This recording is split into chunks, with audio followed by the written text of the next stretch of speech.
बिहार में चुनाव को लेकर राजनीतिक सरगर्मी काफी तेज हो गई है।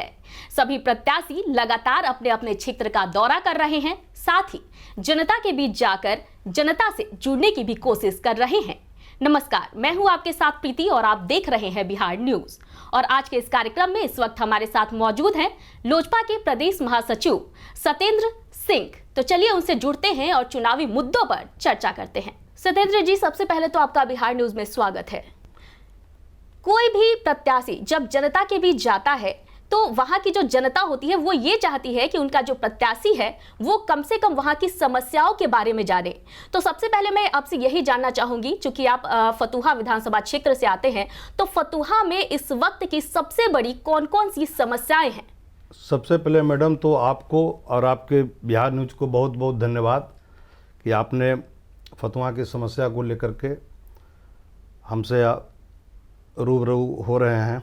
जी शुक्रिया। हाँ, जहाँ तक फतुहा की समस्या की बात है, फतुहा में पिछले 10 साल 15 साल में जो फतुहा को होना चाहिए था, आज वो फतुहा वहाँ पे नहीं पहुँच पाया। इंडस्ट्रियल इलाका भी है लेकिन सारा इंडस्ट्री बंद पड़ा है।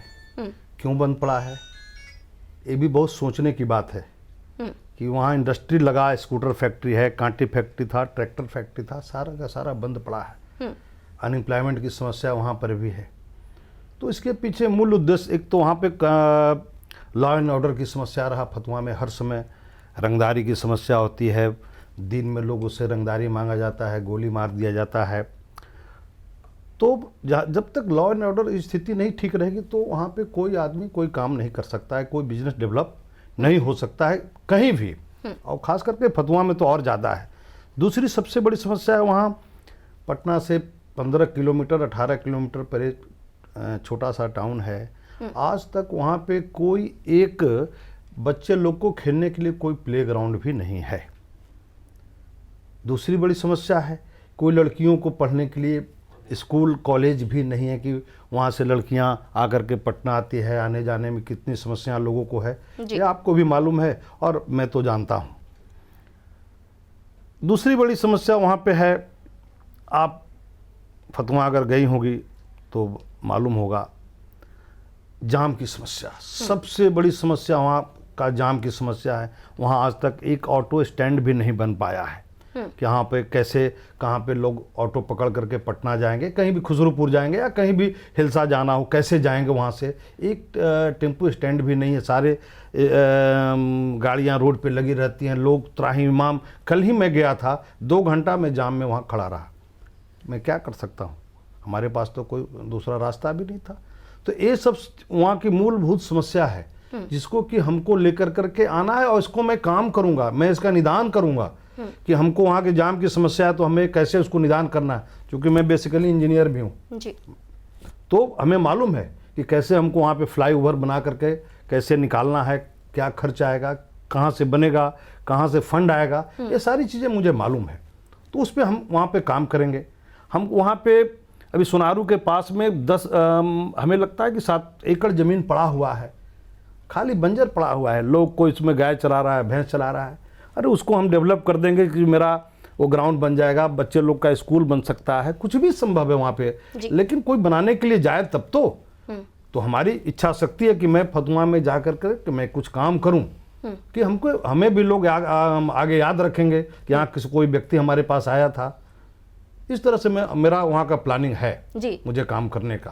सत्येंद्र जी, क्या है कि अभी चुनावी माहौल है, ऐसे में लोग समस्याओं के बारे में तो बात करते ही हैं, साथ ही प्रत्याशी भी बात करते हैं, लेकिन किसी भी प्रत्याशी के पास उस समस्या का निदान करने का कोई प्लान नहीं होता है।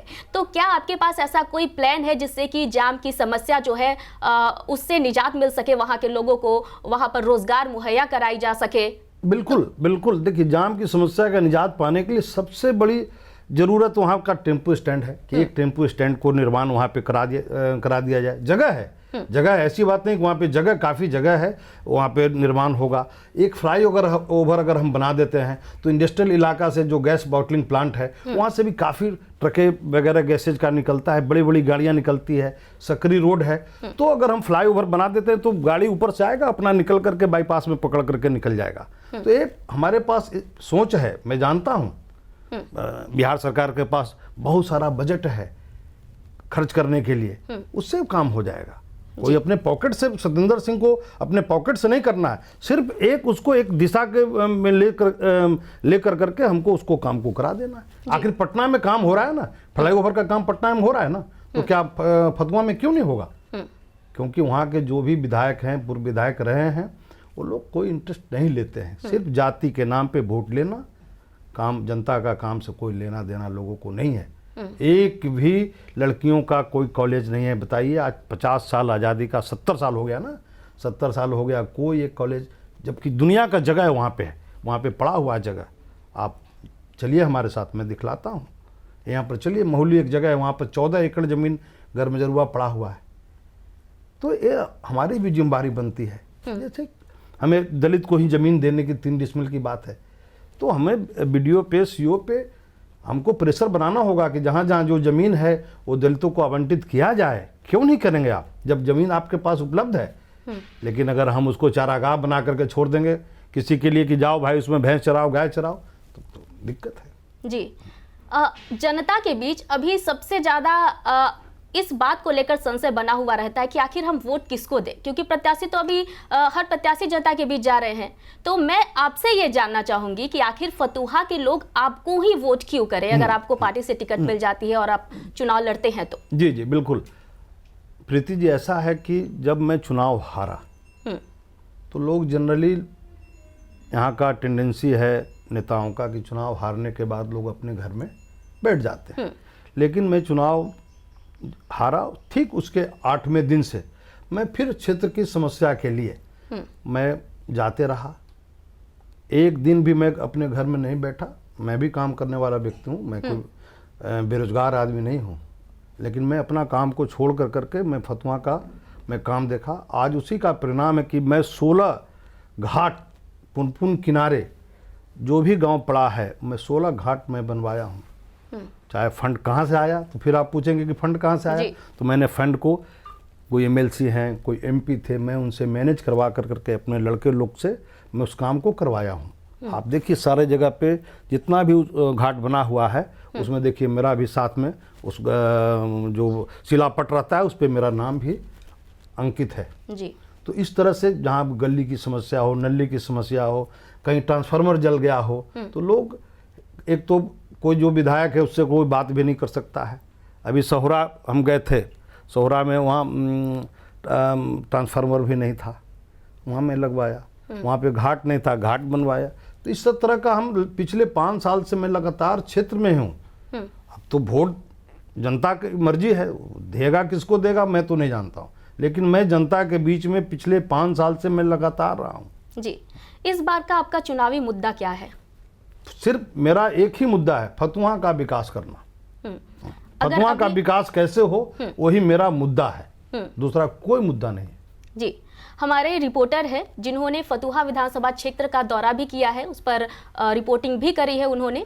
तो उस दौरान ये पता चला कि वहां पर जल जमाव की समस्या जो है वो काफी ज्यादा है। बिल्कुल। तो उससे लोगों को निजात कैसे आप दिलवा पाएंगे? देखिए, जल जमाव की जो समस्या है फतुहा में, तो कहीं नाली नहीं बना हुआ है। कल 2 दिन पहले मैं गया था, आप मेरा फेसबुक उठा के देखिए, तार भी जो है जर्जर हालत में है, सब टोका फंसा कर करके तार ले करके जा रहा है।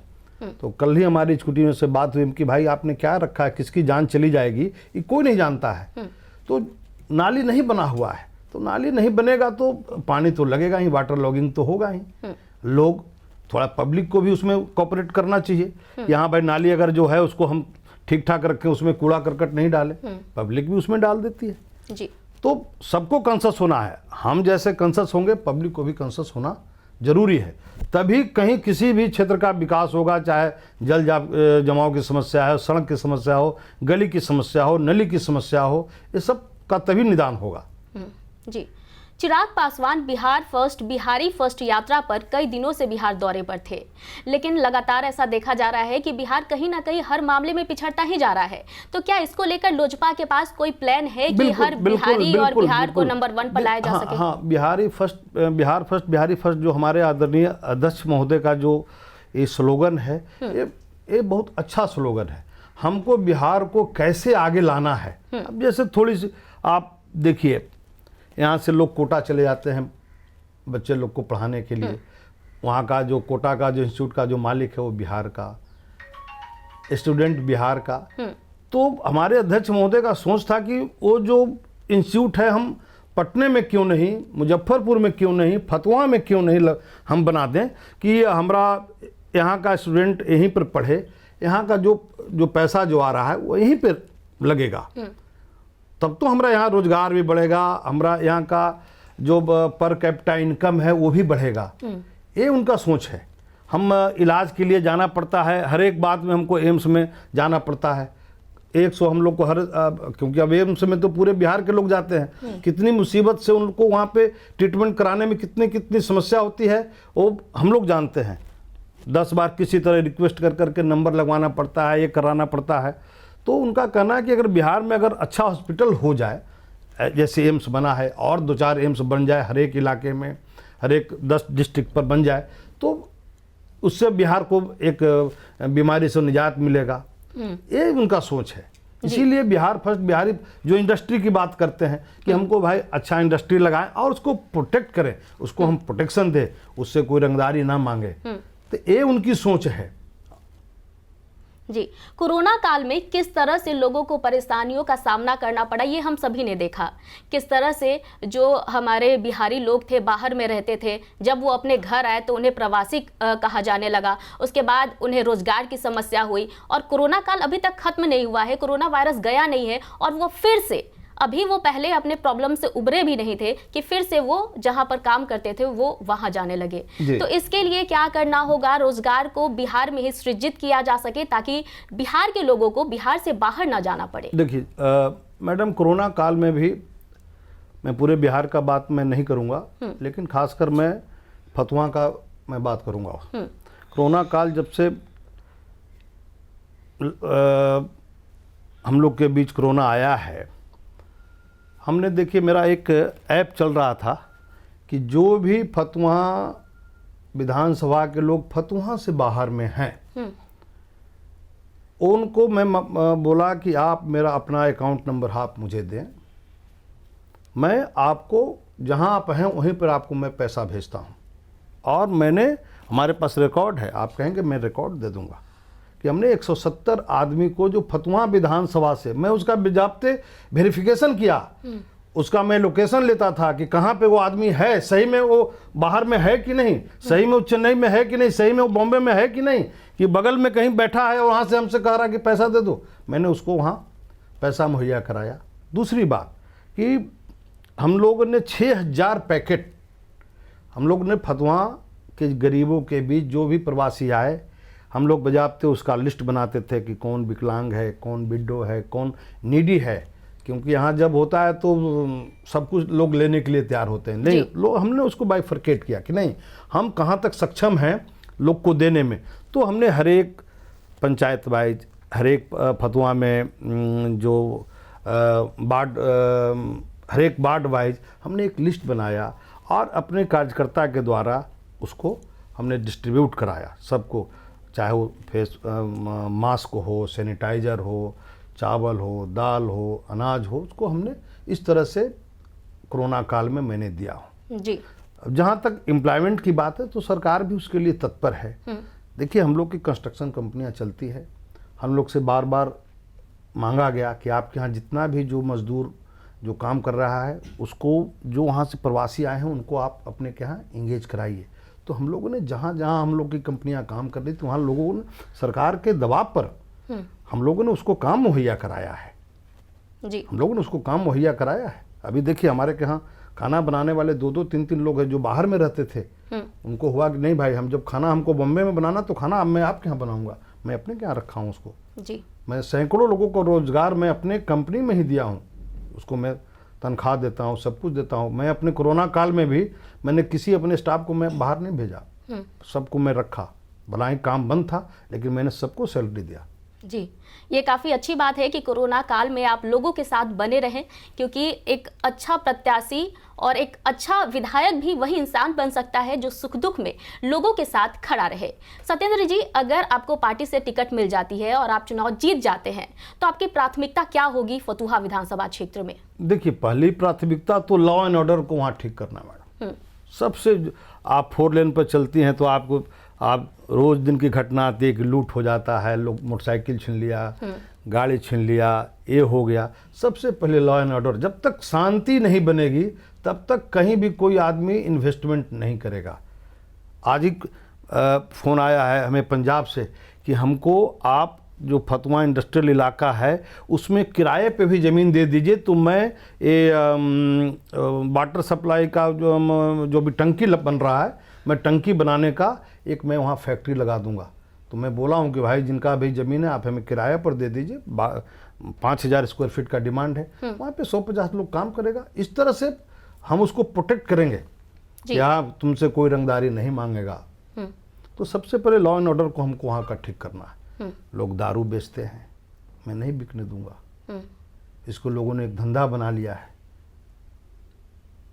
जी बिल्कुल, शराबबंदी के बाद भी आए दिन बड़े बड़े भारी संख्या में यूं कहे तो खेपे पकड़ी जा रही हैं। हाँ, तो उसको तो जब तक वो नहीं बंदी होगी तब तो उसको तो बंद कराना जरूर है। लोग दारू पी करके, देखिए एक समय था हम लोग जब काम करते थे तो लोग दारू पीता था, हम लोग से रंगदारी मांगता था। आज कम से कम देखिए कोई ओपन होकर के दारू नहीं पी रहा है। कोई कि हम रोड पे चलते हुए दारू पी रहे हैं और हंगामा कर रहे हैं, गाली गलौज कर रहे हैं, इस तरह का तो बंद है। तो लेकिन जो दारू बिक रहा है उसको भी बंद करना ये हमारी प्राथमिकता रहेगी। जी, इसके लिए तो जरूरी है ना कि जो कानून है उसको अच्छी तरह से इम्प्लीमेंट किया जाए। नहीं, उसके लिए खासकर जो जिम्मेवार वहाँ का थाना पुलिस है। जी, थाना पुलिस ज़्यादा जिम्मेवार है, क्योंकि वो थाना पुलिस से ही मिली भगत से सब सारा घटना घट रही है। सत्येंद्र जी, चलते चलते आप अपने फतुहा विधानसभा क्षेत्र की जनता से क्या कुछ कहना चाहेंगे? देखिए, हमको फतुहा की जनता से निवेदन यही रहेगा कि एक बार हमें अगर पार्टी टिकट देती है तो अगर हमें एक बार मौका दे करके देखें कि मैं फतुहा के लिए क्या कर सकता हूं, तब तो फिर आगे भी चुनाव आएगा ना जी, तब तो फिर मुझे फिर जाना पड़ेगा उस चुनाव में। तो मैं जनता के बीच में अपनी बात को कह सकूं कि मैंने आपके लिए जो पिछले 50 साल 60 साल में काम नहीं हुआ है कि मैं आपको काम करके दिखाया हूं, अब हमें मजदूरी आप दें। जी, अभी तो जनता का आशीर्वाद तो हमें चाहिए ही। जी जी, सत्येंद्र जी, हमसे इतनी सारी बातें करने के लिए आपका बहुत बहुत धन्यवाद। तो आपने देखा कि हमारे साथ बने हुए थे सत्येंद्र सिंह, जिन्होंने फतुहा विधानसभा क्षेत्र की समस्याओं पर हमारे साथ बातचीत की। तो आज के कार्यक्रम में फिलहाल इतना ही। मुझे दीजिए इजाजत, लेकिन देखते रहिए बिहार न्यूज। नमस्कार।